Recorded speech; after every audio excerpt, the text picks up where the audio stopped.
I'm Priscilla Barrera with the Investing News Network, and here with me today is David Wade, President of the Cobalt Institute. Thank you so much for joining us today. It's my pleasure, Priscilla, particularly to be in this lovely location with lots of sunshine. So my first question for you, David, is the demand forecast for electric cars continues to surge, and as a result, the need for cobalt will also increase. Can you give us some context as to what has been happening in the cobalt market in the last couple of years? Yes, certainly, and I think you've hit the nail on the head really with regard to the demand for electric cars. The main thing that's happened in the last 2 years is that we've seen a push for electrification of cars. That's coming from sovereign nations, it's coming from car companies. Obviously, there's a big issue with regard to emissions, and electric vehicles will be able to deal with emissions, and we're seeing the market being driven, if you'll pardon the pun, but being driven by the surge in electric vehicles. And can you let us know what role the Cobalt Institute plays in the market? Well, the main purpose of the Cobalt Institute is really to protect market access for cobalt on behalf of the members and indeed the cobalt market generally. So what we tend to tackle are health, safety and environment issues. We do a lot of regulatory work, regulatory implementation. We look at sustainability. It's very important to have a sustainable product because that makes it a material of choice. And we provide a lot of support on behalf of the members. So we look at the issues that affect the members and we deal with it on their behalf. And at the moment, for example, apart from regulatory issues, we're dealing with responsible sourcing as well in our sustainability program. All right. And as EV demand increases, what are some of the challenges that cobalt producers and battery manufacturers will have to face to bring cobalt supply in a massive scale into the market? That's a complicated question to answer. The difficulty for cobalt in general is that it is a byproduct, so it relies heavily on what the cobalt market, what the copper market is doing, and what the nickel market is doing. And obviously, nickel has not been through a particularly good time of late. So there will be a challenge with regard to production, but there is also a challenge to make sure that production is responsibly sourced. And I think all players in the supply chain will need to play their part in ensuring that as well. And also the challenges of regulation. We're seeing quite a few challenges with regard to the hazard profile for cobalt. And certainly in Europe, the cobalt is under intense scrutiny with regard to the human health classification, which we are spending a lot of time and effort on. And aside from lithium-ion batteries used in electric cars, what other major uses do you forecast for cobalt in the future?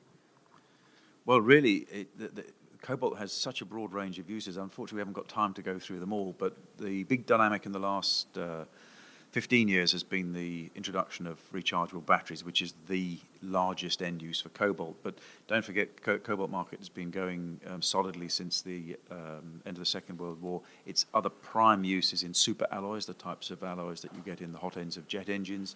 It's used in hard metals for cutting and grinding. It's used in high-speed steels, special applications, medical prosthetics. It's used in catalysts. It's used as an adhesive in tires, for example. It's used in the biopharmaceutical industry for diagnostics, and the list is honestly endless. That's good to hear. So I guess my next question is, we know that DRIC is the main cobalt producer. Are there any other countries with significant amount of cobalt that investors should keep an eye on?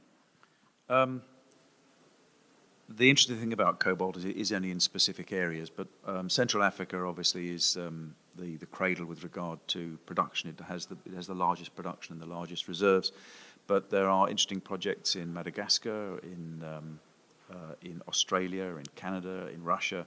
So there are other diverse sources, and I think with the impetus in the prices at the moment, you'll probably see more development work being done. But it does take a long time to get what is an idea or what is a discovery into production. So that will also be a challenge as well. All right. And supply worries related to responsible sourcing are one of the main topics in the cobalt market.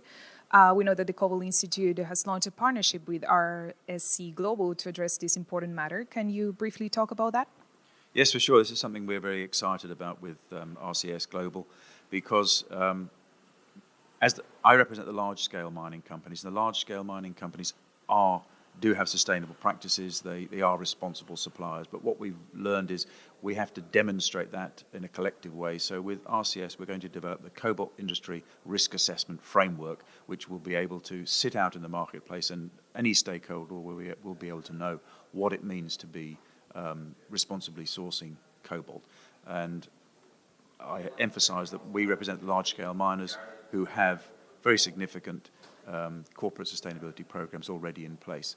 The difficulty has always been the poorly regulated artisanal mining, certainly within Central Africa, is an issue which has to be addressed by everybody, really. We have to try and ensure that this is an alternative and safe operation, and also we've got to recognise that there's illegal activities and that we need to provide alternatives to prevent people slipping into that sort of conflict area.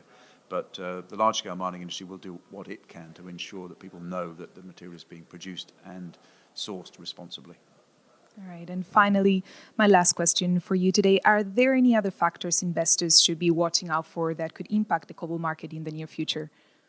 That's a difficult question for me to answer for reasons of antitrust. I think the key thing is to make sure that you're fully informed. The conference that we're at the moment, for example, is an opportunity for potential investors to come and integrate with the great and the good of the cobalt industry and learn more. We also have, each year in May, the Cobalt Institute has its own conference. So if your listeners are keen to know, then by all means go to our website, because that's another opportunity to get to know the cobalt market better and learn exactly what's happening. Great. Thank you so much for joining us today. No, thank you. It's a great pleasure and very nice to meet you. Thank you.